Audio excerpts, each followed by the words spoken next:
Ranjit Kumar Das, JP नाड्डायानो जाथों, अमित शाहयानो जाथों, पिजस हाजरिकायानो जाथों, दिलीप शइकियायानो जाथों, आसामनि गोबां मन्त्रि मनला बिथांमोना बिटिसिआव मानो फैयो? जोंनि थाखानाय धोन सम्पतिखौ लुथिनानै जोंखौ जोंनि बाख्रिखौ खंख्ला खालामनो थाखायसो बिथांमोना फैयो।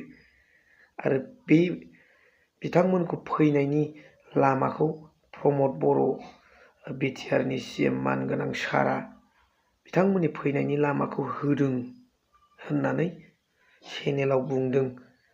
दा बेखौ नोंथांमोना नैबे भिडिअ क्लिप्सआव नायनानै लाग्रोबानो जाबाय। मानो थाखाय प्रमद बर' बिथांखौ दिनै पावारनिफ्राय बोख्लायनांगौ जानानै फैदों बिनि गोबां जाहोन दं। दिनै प्रमद बर' बिथांनि सासननि समावनो बिटिसिनि गासैबो जोंनि सिस्टेम ब्रेकडाउन जाबाय, बायफ्लेलांबाय। नोंथांमोना दिनै बयबो मिथिबाय, कागजे कलमे बयबो मिथिजोब्बाय। दिनै प्रमद बर' बिथांनि थाखायनो बाहेरनिफ्राय फैनानै फैसा लाना थांबाय। प्रमद बर' बिथांनि थाखायनो जोंनि बे कलेज स्कुलफ्रा सरकारि जानांगौब्लाबो दिनै सरकारि खालामा होननानै बुंबाय। दिनै कौटि कौटि फैसाखौ बिटिसिनिफ्राय प्रमद बर' बिथांखौ मोनसे दालां बायदि बानायनानै जिहेतु लानानै थांजोब्बाय।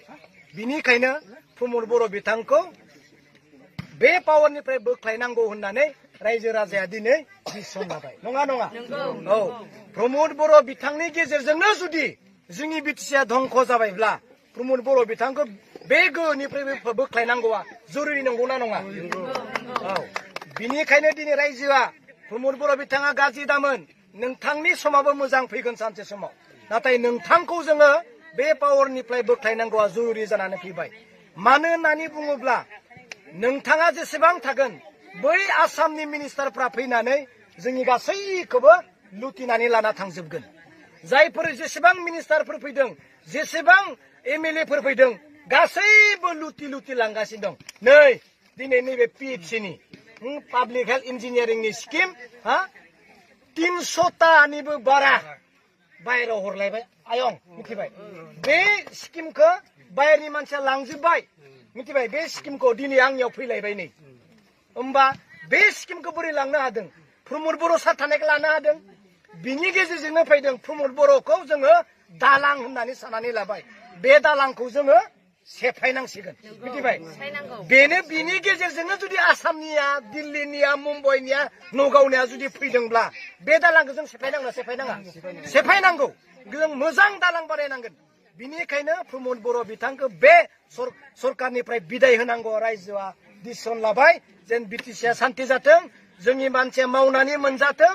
जोंनि बे बिटिसिआव जोंनि बिटिसिनिनो जेसेबां हारि माहारिफोर दङ गासैबो मावना मोनजाथों। प्रमद बर' जेसेबां थागोन बेसेबांसिम जोंनि बिटिसिआ थाखा फैसार आंखाल जागोन। बेनिखायनो जोङो डिसिसन लाबाय, प्रमद बर' हाताव, बिटिसि बासाव। जय हाग्रामा महिलारिनि, जय हाग्रामा महिलारिनि।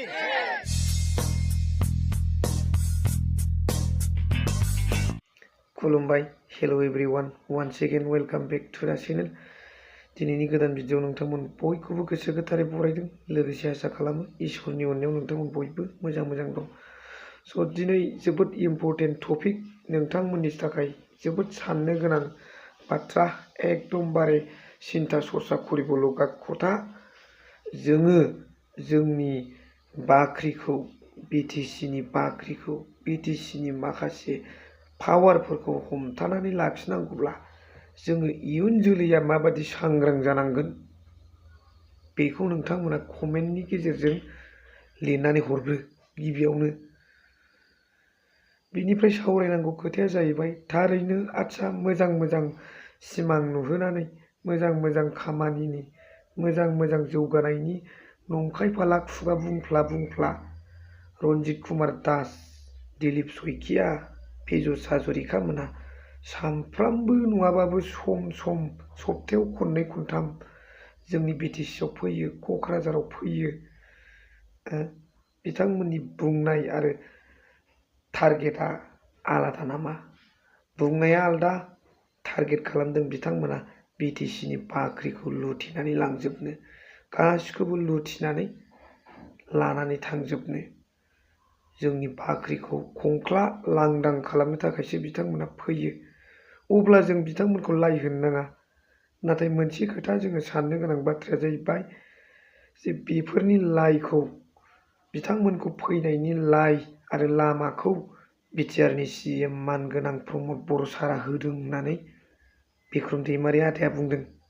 आरो बिथाङा ओरैनो बुङाखै, उइथ इभिडेन्स लेखा बिलाइनि गेजेरजों बिथाङा रायजो राजाफोरनि सिगाङाव बुंनानै होदों।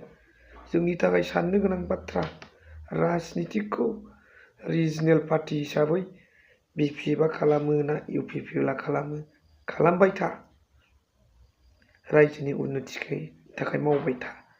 नाथाय बे गुबुन जायगानि गोजाननि आसामनि मन्त्रि मनलाफोरखौ हाबहोनानै दिनै जोंखौ सानफा एफा नाख्रेबलांबाय थानाय, STनि मर्यादाफोरखौबो खोमानानै होनाय, मोनखानाय पावारफोरखौबो खोमानानै होनाय, रां रुफाफोरखौबो लुथिनानै लांनाय, अब्ला जोंनाव मा थाहैगोन? जोंनि BTCनि इयुना मा जागोन? जोङो बबे बिथायाव गाबथानानै जोङो इयुनखौ लानानै थांगोन?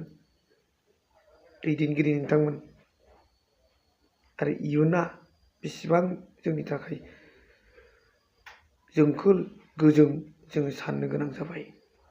गासैखौबो जुदि बिथांमोना लांनानै जोंखौ लाथिख' खालामनो नागिरदों बे रोखा। बेनिखायनो जोङो दिनैनिफ्रायनो जानजि खाफ्रादो। बिथांमोनखौ लाइ दाहोसै, जाय जोंखौ जोंनि बाख्रिखौ लाथिख' खालामनो नागिरदों, जोंनि मोनथायफोरखौ खोमानानै होनो नागिरदों, जोंनि मोनखानाय पावारफोरखौ लानानै थांफिनदों। अब्ला बिथांमोनखौ मानो लाइ होबाय थादों? मानो लाइ होबाय थादों? जोङो बन्द' खालामदो बिथांमोननि फैनायखौ। बिथांमोनखौ दाहाबोसै। बिथांमोनजों एलायन्सआव दंब्लाबो माखासे बुस्थुफोरखौ एलायन्सनि सुजुग सुबिदाफोरखौ ला। नाथाय बिथांमोननि बे खामानिफोरखौ जों मेगनजोंनो नुखाबाय। ST सिटखौ जेनेरेल बानायलानाय गोबां बिथांमोना केलेंकारि हाबा मावबाय आसाम गभर्नमेन्टआ, BJP सरकारा। अब्ला जों बेफोरखौ मानो लाइ होबावखो? नोंथांमोन दा सरकार सालायनाय बिथांमोनानो माव, उन्नति खालाम, रायजो राजाफोरनो खामानिफोरखौ हो, नाथाय गुबुननि आखायाव दाहगार। बेनोसै आंनि बुंनाया। नोंथांमोना मा सानदों आरोबाव कमेन्ट्सनि गेजेरजों जोबनायाव लिरहरबावबानो जाबाय। स' दिनैनि भिडिअखौ एसेखिनियाव फोजोबबाय। थेंक इउ भेरि माच फर वाचिं। लाभ इउ अल।